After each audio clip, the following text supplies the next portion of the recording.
If you need to differentiate a fraction, and the fraction has a whole lot of terms in the numerator, but only one term in the denominator, the easiest way to do it is to actually just break the fraction into individual terms. After you've done that, you can simplify each term, and then you can differentiate one term at a time. So for one like this, the question says d dx, that means differentiate everything here that's in the brackets. Now, I don't want to differentiate it yet. I want to take these first two steps first. So in my answer, I need to say that's the same as if I differentiate this, and I want to fiddle with the part that's in the brackets. I haven't differentiated it yet, so I need to keep this action here to remind me that I'm going to do that later. Now, I want to break the fraction up. Now, if you have trouble breaking up fractions, let me remind you of something.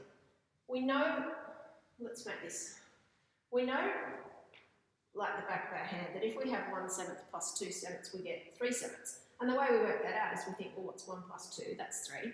That's how many sevenths we have. Now, we're very good at going from this to this. But what you need to do here is be able to go back again and always break a fraction up and say that's the same as 1/7 plus 2/7. And that's what we're doing here. Our x squareds are the sevenths, and we're seeing how many of them we have. We've obviously got 5x squareds, sorry, 5x squared, that's complicated, isn't it?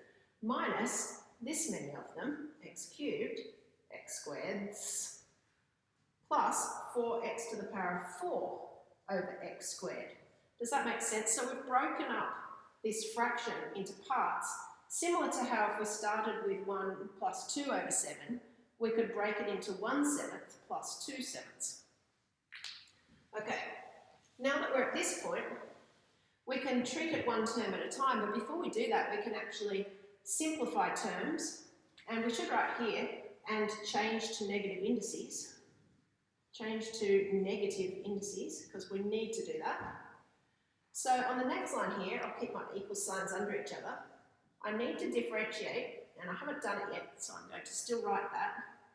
Now here, I can rewrite this with a negative index number by writing 5x to the power of minus 2. This one I've got x cubed over x squared, so I can do my cancelling here and say that's the same as minus x.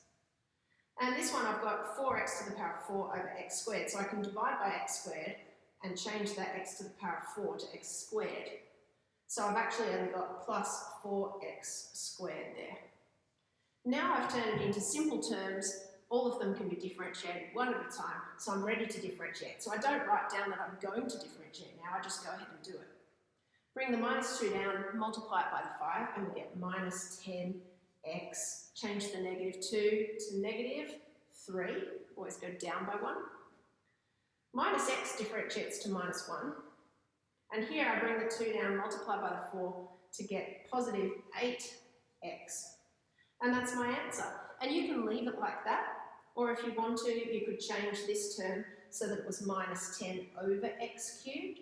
It's really not essential to do that, but sometimes it might be handy for something else that you might want to do later. You can also list the terms in whatever order that you like.